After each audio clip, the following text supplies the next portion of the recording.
Nouvelle série de vidéos qui est complémentaire à la première. Ici, pas de leçon, pas de longue explication des définitions, on va plutôt pratiquer les maths. Donc il est nécessaire d'avoir vu la vidéo sur les ensembles pour celle-ci, et on fera comme ça pour toutes les vidéos suivantes. Les exercices auront différentes difficultés, et chaque niveau possède son propre timecode qui sera affiché à l'écran et dans la description. Les niveaux seront aussi indiqués dans un coin. Bon, ici tous les exercices sauf le dernier sont de niveau 1, vu qu'on n'a pas vu grand chose sur les ensembles. Exercice numéro 1. Est-ce que les propositions suivantes sont vraies? Je rappelle que ce symbole veut dire appartient à. Autrement dit que notre nombre est bien un élément de l'ensemble dont on parle. Allez, on met pause, on y réfléchit et dans 5 secondes on corrige.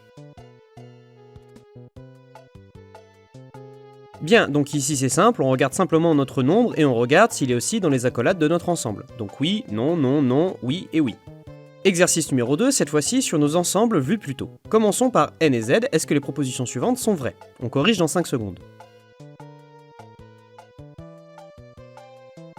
Ici, il faut se ramener à la définition de nos ensembles. N est l'ensemble des nombres entiers naturels, on dit aussi parfois entier positif. Donc 3 est bien un nombre entier positif, moins 2 non car il n'est pas positif, 8,3 non car c'est pas un entier, et 50 sur 2, eh ben oui, car 50 sur 2 ça fait 25, qui est bien un nombre entier positif. De même, pour z, moins 12 est bien un entier relatif, 4 aussi, moins 3,5 non car on a une virgule, et 8 sur 7 donne environ 1,14, ce n'est pas un entier, donc non.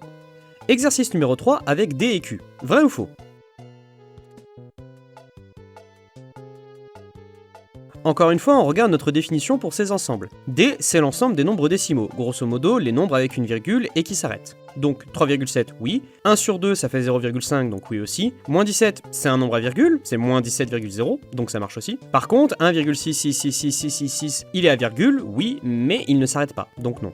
Si on voulait justifier ça proprement, il faudrait à chaque fois essayer de se ramener à un nombre entier divisé par une puissance de 10. Par exemple, 3,7 c'est 37 sur 10. Et pareil, moins 17 c'est moins 17 sur 1. 1 sur 2 aussi c'est la même chose que 5 sur 10. Ça c'est la vraie justification. Bref. Q c'est l'ensemble des fractions. On rappelle qu'on n'accepte que les fractions de nombres entiers. Donc 1 sur 3, bah bien sûr. Moins 7 sur 19 aussi. 2,5 oui, c'est 5 sur 2. Ou 25 sur 10 si on veut pas s'embêter. Pareil, moins 12,85 c'est moins 1285 sur 100. Donc oui.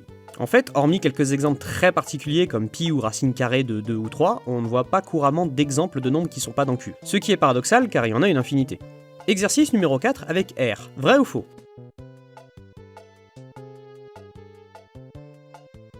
Bon, ici, il n'y a pas besoin de réfléchir. On a dit que R c'était tous les nombres, donc tous les nombres sont dans R. Point.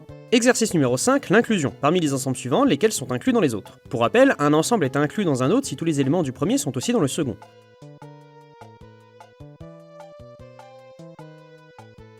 Alors ici, on a B qui est inclus dans A, car tous les éléments de B sont aussi des éléments de A. De même, B est inclus dans C, car tous les éléments de B sont aussi dans C. Par contre, D, lui, ne se mêle avec personne, du moins pas totalement. Il y a bien des nombres en commun ici et là, mais jamais tous à la fois. Donc tant pis, il reste tout seul. Voilà, c'était tout pour cette fois. Si ce genre de vidéo plaît bien, j'en referai sur des vidéos déjà sorties.